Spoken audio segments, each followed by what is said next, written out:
આગામી 7મી મેના રોજ ભરૂચ લોકસભા બેઠક માટે યોજાનાર મતદાન અંતર્ગત ભરૂચ લોકસભા બેઠકમાં સમાવિષ્ટ 154 અંકલેશ્વર વિધાનસભા મત વિસ્તારના મતદાન માટેના ઈવીએમ અને VVPAT machine અંકલેશ્વરની Jinwala school strong રૂમમાં લોખંડી સુરક્ષા વચ્ચે મૂકવામાં આવ્યા હતા.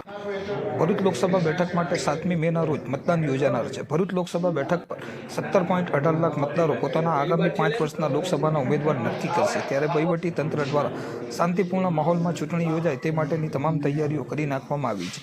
ત્યારે ભરૂચ લોકસભા બેઠકમાં સમાવિષ્ટ 154 અંકલેશ્વર વિધાનસભા મત વિસ્તારમાં ચૂંટણીની તૈયારીના ભાગરૂપે ભરૂચ ખાતેથી પ્રાપ્ત થયેલ ઈવીએમ અને વીવીપેટ મશીનને લોકસભાના ઉમેદવારોના પ્રતિનિધિ અને એજન્ટોની હાજરીમાં અંકલેશ્વરની જીનવાલા હાઈસ્કૂલ ખાતે વહીવટી તંત્ર દ્વારા તૈયાર કરવામાં આવેલ સ્ટ્રોંગ રૂમમાં સીલ કરવામાં આવ્યા હતા. આજરોજ લોકસભા સામાન્ય ચૂંટણી 2024ના કામે ભરૂચ મુકામેથી ફર્સ્ટ રેન્ડમાઇઝેશન થઈને ઈવીએમ મશીન મળેલ છે. તે 154 મત વિભાગ માટે શ્રી જીનવાલા હાઈસ્કૂલમાં મૂકવામાં આવેલ છે. તેમાં તમામ પોલિટિકલ પાર્ટીના ઉમેદવારના એજન્ટ તથા તેમના પ્રતિનિધિ હાજર રાખવામાં આવેલ છે અને તેઓની રૂબરૂ મશીનો સીલ કરવામાં આવેલ છે. કુલ અત્રે 154 મત વિભાગમાં DU 308, CU 308 અને વીવીપેટ 333 મળેલ છે.